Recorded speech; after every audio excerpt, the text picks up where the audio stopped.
Una historia de amor que en su día fue celebrada como eterna en la historia de la realeza, ahora de pronto tomó un rumbo sombrío. El rey Carlos, quien antaño fuera símbolo de autoridad, bajó la cabeza tras un violento enfrentamiento con la reina consorte Camila que superó todos los límites.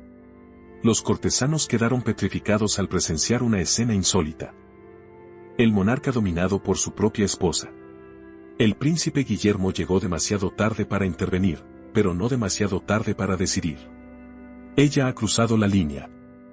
Y no permitiré que esto quede enterrado, dijo con los ojos fuertemente cerrados, la mandíbula apretada, antes de tomar una decisión audaz que sacudió el trono. Desde entonces, las grietas de la familia real empezaron a hacerse visibles. Durante muchos años, la conducta de la reina consorte Camila había sido objeto de susurros en palacio. Pero esta vez, toda fachada se vino abajo. Había ido demasiado lejos, haciendo estallar lo que hasta entonces permanecía oculto y sacudiendo la corte entera. Entre los muros de Clarence House, escenario de innumerables reuniones decisivas, jamás se había vivido algo parecido a la mañana del 3 de mayo de 2025. Debería haber sido una reunión rutinaria con el rey, la reina y los asesores. Documentos, cuadernos y sonrisas de cortesía se habían llevado como de costumbre. Pero hacia las 10:30, Camila se levantó de repente. Su voz resonó, afilada como un cuchillo rasgando el aire, y descargó su furia directamente sobre el rey Carlos. Un testigo contó, aquellas palabras eran como fuego, sin el menor freno. Otro exclamó, como si hubiese esperado ese momento durante años. Camila miró fijamente a su marido, eres débil, cobarde y patético. Le acusó de inclinarse siempre hacia el príncipe Guillermo, actuando como un hombre sin criterio propio. Esa voz retumbó en las paredes cargadas de historia, dejando un silencio helado. Un funcionario encargado de la agenda se quedó sin palabras a mitad de frase. Otros intentaron evitar las miradas, fingiendo tomar notas, en vano. La herida estaba abierta. Carlos permaneció callado, la cabeza gacha, los hombros caídos. Un allegado describió su rostro pálido, exhausto, que conmovía a cualquiera que lo viera. La reunión concluyó en un silencio pesado. Los ayudantes recogieron los papeles a toda prisa, evitando cualquier contacto visual. Camila se marchó, dejando tras de sí un ambiente como el que queda tras la tormenta. Un testigo nunca olvidó la imagen del rey sentado inmóvil, como si hubiera recibido un golpe invisible. Un veterano consejero lo miraba y comprendió que la última frontera había sido traspasada. Aquella misma tarde se tomó una decisión inédita, redactar un informe detallado sobre lo sucedido. Y en lugar de enviarlo por los cauces habituales, el documento fue remitido directamente al despacho privado del príncipe Guillermo en el Palacio de Kensington. No solo recogía las duras palabras, sino que incluía pruebas concretas. Una grabación con sello horario, una lista de 7 testigos y una cronología minuciosa. No era simplemente un conflicto conyugal, era una fisura sísmica en todo el sistema monárquico. Cuando Guillermo sostuvo el dossier en sus manos, lo leyó palabra por palabra, página tras página, y una cólera contenida empezó a crecer en su interior.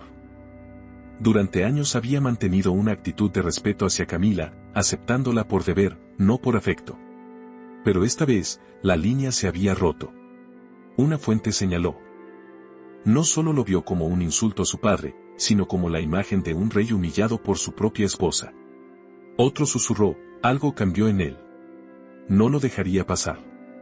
A la mañana siguiente, Guillermo ordenó a su equipo reunir todos los datos sobre el comportamiento de Camila.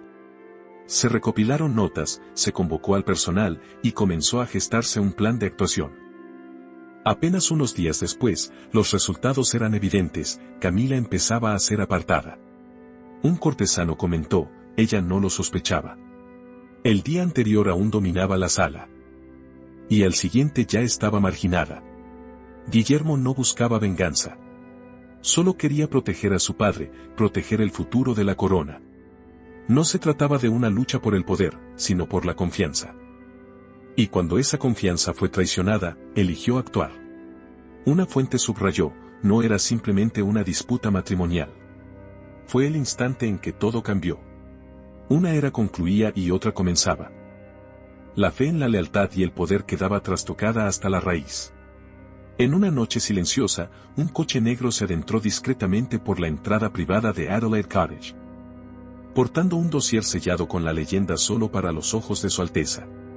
Dentro, cada detalle de Clarence House estaba consignado, la hora, los testigos, la grabación de las palabras hirientes.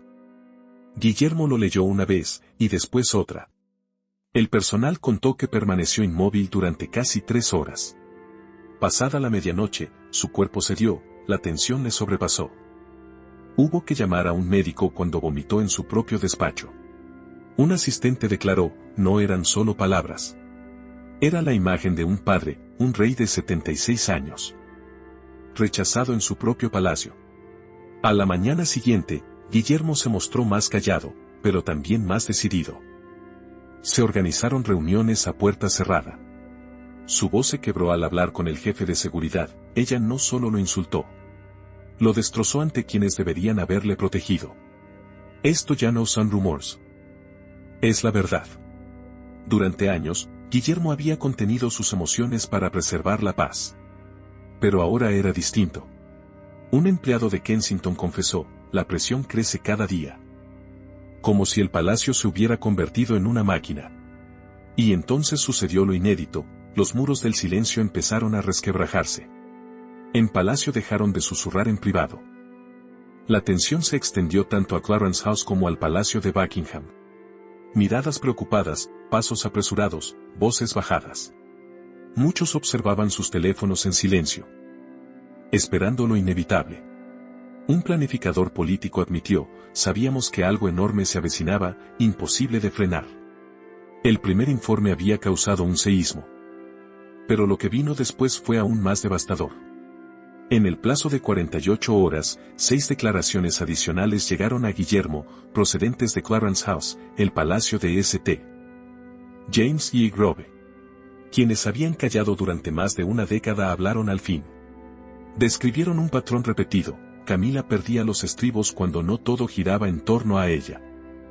Un antiguo coordinador de eventos relató que en el año 2024 golpeó con fuerza unas notas contra la mesa y espetó, habéis olvidado quién es la verdadera reina.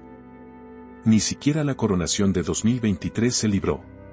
Un decorador recordó bien las palabras de Camila, sin mí, él no es más que un rey suplente. Aquellas frases helaron a los presentes. No eran explosiones aisladas, sino una cadena constante. Un ex responsable de comunicación concluyó, todo empieza a encajar. Forma un patrón. Ella gobernaba mediante el miedo. Quienes en otro tiempo la habían servido directamente ahora se alejaban.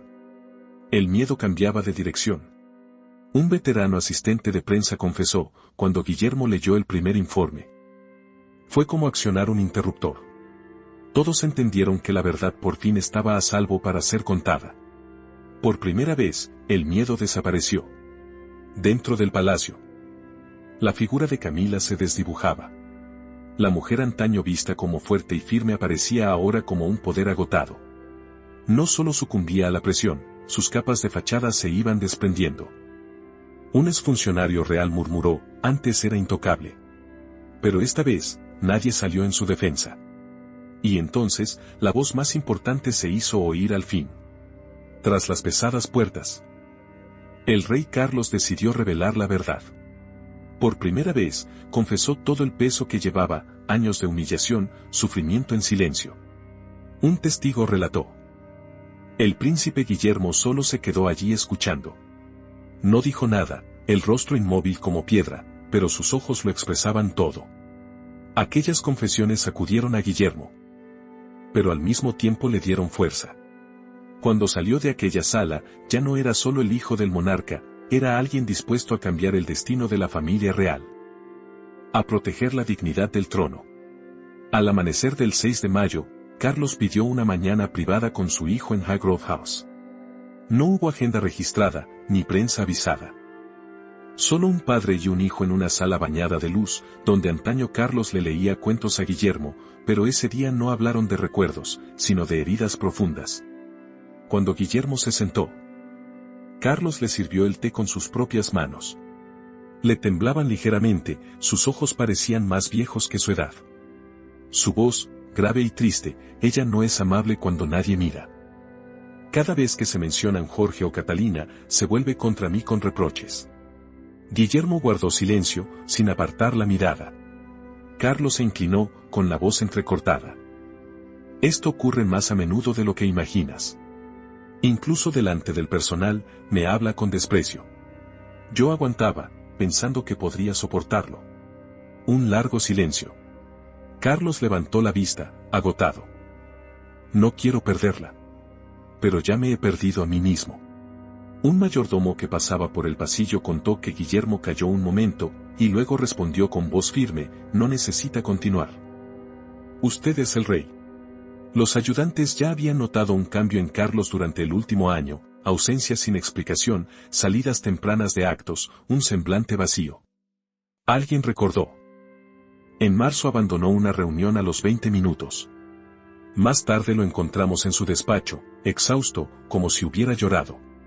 Ahora todo quedaba claro, no era cansancio cotidiano, sino un colapso oculto. Carlos suspiró, creía que ella había cambiado.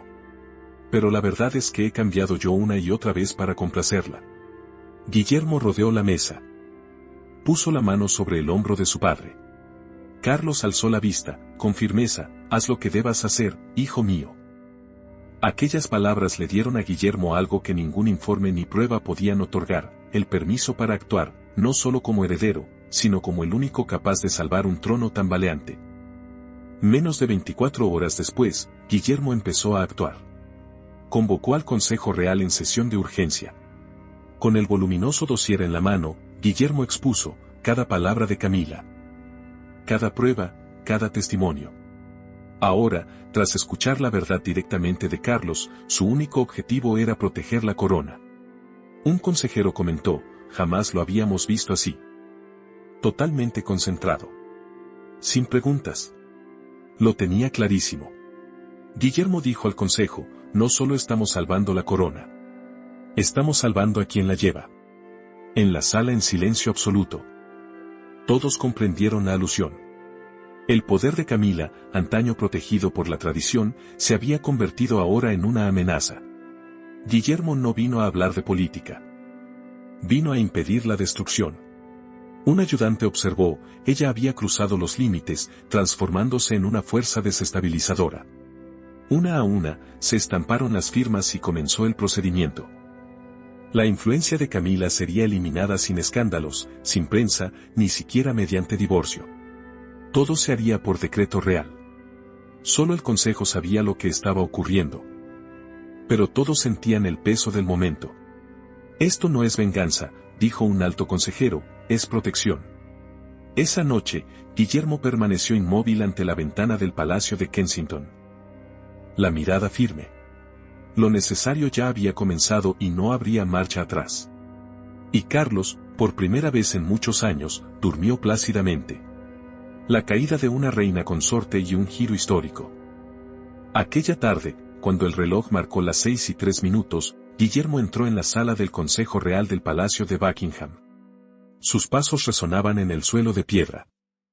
Seguido por dos ayudantes de confianza, un consejero jurídico y el funcionario de ética que había revisado el informe. Este momento lo cambiará todo, murmuró un asistente al cruzar la puerta de roble. Guillermo había recurrido a un rito antiquísimo, utilizado solo 4 veces en el último siglo.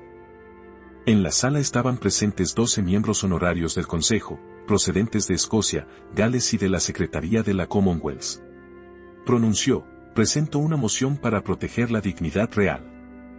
Depositó el dossier, 11 declaraciones detalladas, 5 episodios comprendidos entre 2017 y 2025, y una nota manuscrita de Carlos, que esto restaure el orden. Durante 45 minutos se leyeron los testimonios, se analizaron precedentes. Luego llegó la votación, el resultado fue unánime. El poder ceremonial de Camila quedaba revocado de inmediato.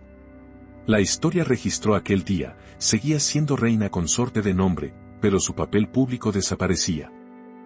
El asiento junto a Carlos en la apertura del Parlamento pasó a la princesa Ana. 26 patrocinios oficiales fueron transferidos por decreto. Al anochecer, el secretario privado de Guillermo entregó el documento en Clarence House. Camila apartó la vista, rehusó abrir el sobre. No dejaré que ganen, dijo a su doncella. Pero en palacio flotaba un aire extraño, solemne y sereno. Un antiguo funcionario que había servido a 3 reinados resumió, era hora de enderezar las cosas. Guillermo no se dirigió a la prensa. No lo necesitaba. La monarquía ya había hablado con hechos. Por primera vez desde su matrimonio, Camila quedaba apartada del núcleo del poder. Y esa desaparición se notó sobre todo en el terreno digital. El día 10 de mayo, los observadores de la realeza más atentos notaron cambios en la web oficial y en las plataformas sociales. El nombre, los títulos y las imágenes de Camila fueron desplazados, retocados y finalmente eliminados. Un experto en comunicación digital comentó, es como ver a alguien borrado de la realidad misma. La presencia en línea de Camila se fue reduciendo paso a paso. Todas sus funciones y roles fueron retirados. Un periodista tecnológico susurró, la están eliminando de forma sistemática. Un experto en derecho constitucional explicó, la monarquía no comete errores. Solo corrige. Y en una noche silenciosa, la página biográfica de la reina Camila quedó vacía de todo cargo actual. Su título, antaño resonante como símbolo de una reina consorte y representante pública de la familia real, quedó reducido a una descripción severa, esposa del rey Carlos III. El día 11 de septiembre abrió el capítulo final de la destitución de Camila. Esta vez no se trataba de editar documentos ni de borrar nombres en páginas web, sino de una marcha definitiva. Las señales eran demasiado claras, declaró un alto funcionario que presenció los preparativos. Aquella mañana, Camila fue trasladada fuera de la residencia habitual de Clarence House. Su destino. Una finca real oculta en Wiltshire, conocida como Hawthorne Lodge, un nombre que solo los de palacio conocían. Allí, una modesta casa de 3 dormitorios en una propiedad de 112 acres. Antaño reservada para personal jubilado tras cumplir condena, se convertía en el nuevo hogar de una mujer que pocas semanas antes desfilaba junto al rey Carlos III en una solemne parada militar. Un veterano guardia murmuró, es como ver a una reina encarcelada. Su equipo fue brutalmente reducido, de 19 personas solo quedaron 4. La escolta privada disuelta. Scotland Yard mantuvo apenas un pequeño grupo rotatorio de vigilancia. Todos sus compromisos públicos, desde la gala literaria de octubre, la cena benéfica de la Fundación de Artes Reales, hasta el viaje a Nueva Zelanda, quedaron cancelados, sin nueva fecha. El comunicado oficial a la prensa solo mencionaba que descansaba por motivos de salud. Pero tras puertas cerradas. Nadie lo creía. Un ayudante lo dijo claro, no descansa, ha sido destituida. Se filtró que Camila había suplicado, llamando 4 veces seguidas a la administración del palacio para pedir volver al trabajo, aunque fuese en funciones menores. Todas las peticiones fueron rechazadas sin miramientos. Desde entonces, su correspondencia pasó a ser controlada por la oficina de prensa del rey Carlos, todo contacto independiente quedó cortado. Un empleado aseguró que no había vuelta atrás. No habría retorno a su antiguo rango, ni posibilidad de recuperación. Era el exilio, silencioso, absoluto, definitivo. Otro insider lo describió con amargura, su poder se había desvanecido como humo. Carlos optó por el silencio público. Pero en las conversaciones privadas no ocultaba su dolor. En una tensa llamada, Camila le imploró, no dejes que me borren. La respuesta de Carlos. Suave pero firme, ya no puedes proteger lo que yo he perdido. Los allegados opinan que fue la decisión más dura de su vida. Pero un rey no puede sostener 2 coronas a la vez. Y mientras Camila languidecía tras las verjas de hierro, otra pareja real brillaba como nunca. El pueblo ya no seguía solo a Guillermo y Catalina. Los victoriaban, compartían cada paso suyo. Desde los medios, las ONG, los líderes internacionales hasta los parlamentarios, todos empezaron a referirse a los príncipes de Gales no solo como el futuro de la monarquía, sino como su pilar moral. Un analista político comentó, las tormentas no los debilitaron, sino que los templaron. Al sacudirse el pasado caótico, el camino se mostraba más claro que nunca. Un historiador afirmó, era su momento. La prensa en coro bautizó al príncipe Guillermo como, el guardián de la corona. Apenas una semana después, la opinión pública había olvidado por completo a Camila. Todas las miradas se dirigían a la pareja que había guiado a la familia real fuera del caos. Una encuesta nacional de YouGov mostró que el apoyo a Guillermo se disparaba al 88%. Y Catalina alcanzaba un récord del 84%. Por primera vez desde 1997. Más de la mitad de los británicos veían positivamente a la monarquía, todo gracias a ellos. Y el mundo empezaba a fijarse. Las invitaciones oficiales nombraban expresamente a los príncipes de Gales, omitiendo por completo a la reina consorte Camila. En la cumbre climática de la ONU en Ginebra, la primera ministra Olivia Hart fue vista conversando en privado con Guillermo. Un gesto suficiente para situarlo al nivel de los jefes de Estado. El futuro ha llegado, exclamó un diplomático. Y la presencia serena pero firme de Catalina lo reforzaba aún más. El día 20 de mayo, Catalina presidió una gran conferencia sobre salud mental en el Instituto St. Paul, reuniéndose con más de 300 trabajadores del NHS. Con calidez genuina, inteligencia clara y una gracia natural, conquistó incluso a los periodistas más críticos. Cuando entra, la gente olvida el título y solo recuerda la sensación que transmite. Confesó un delegado internacional. En las redes, la admiración se desbordó, y la aclamaron como reina en el corazón del pueblo. Mientras tanto, Guillermo impulsaba con firmeza la modernización de la familia real, eliminando rituales obsoletos y promoviendo la transparencia financiera. En cambio, el rey Carlos se hundía en el caos. Anhelaba paz en los últimos años de su vida, pero solo hallaba presiones y dilemas implacables. De un lado, el profundo amor por Camila, del otro, su hijo, fuerte y resuelto. Entre ambos, la corona colgaba como un peso insoportable. Su dolor era aún mayor porque todo ocurría siguiendo las normas, conducido por el propio Guillermo. No por rencor ni ambición, sino por deber. Precisamente eso le partía el corazón. Sabía que su hijo no pretendía dañarle, pero creía que era el único camino para salvar la institución. Y esa comprensión no aliviaba el sufrimiento. Un constitucionalista lo describió como una grieta entre dos papeles, ser rey y ser padre. Irreconciliables. Los días siguientes, Carlos se marchitó a ojos vista. Se encerraba en su despacho, releyendo una y otra vez el discurso de Guillermo ante el Consejo Real. Cada frase era un cuchillo en su alma. Ese discurso no humillaba a nadie, pero era severo e inapelable, relató una fuente. Y Carlos entendió que su hijo había cruzado la línea de no retorno. Había sofocado tantas emociones privadas en nombre del deber. Y ahora el destino le exigía sacrificar su corazón una vez más. Anhelaba salir en defensa de Camila, hablar al pueblo de su vínculo y su entrega. Pero sabía que una sola palabra bastaría para derrumbar lo poco que quedaba. Los consejeros le advirtieron de que cualquier gesto en falso podía tambalear el palacio. Y la verdad desnuda era esta: Guillermo había seguido cada paso correcto, con el apoyo del gobierno. Ceñido a la tradición. Oponerse a él equivalía a oponerse al sistema mismo. Entre dos abismos, Carlos eligió el silencio. Hablaba poco, en las reuniones solo asentía. Su cuerpo se consumía. Su rostro se apagaba, sus pasos eran pesados. La tensión lo desgastaba por dentro.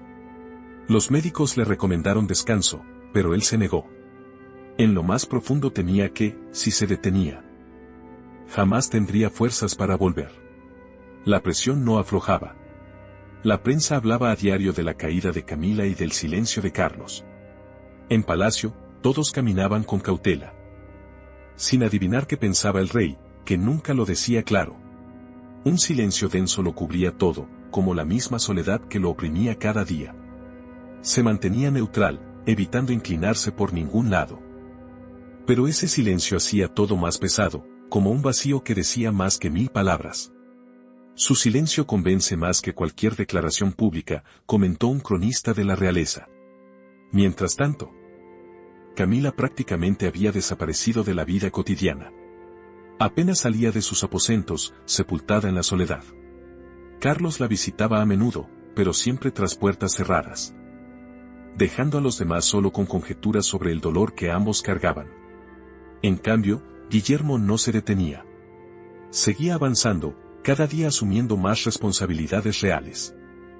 Se reunía con ministros, coordinaba con el personal del palacio, resolvía asuntos complejos con precisión y firmeza. Solo trabaja, no duda, elogió un funcionario del gobierno. La corona ya empezaba a cambiar de dueño.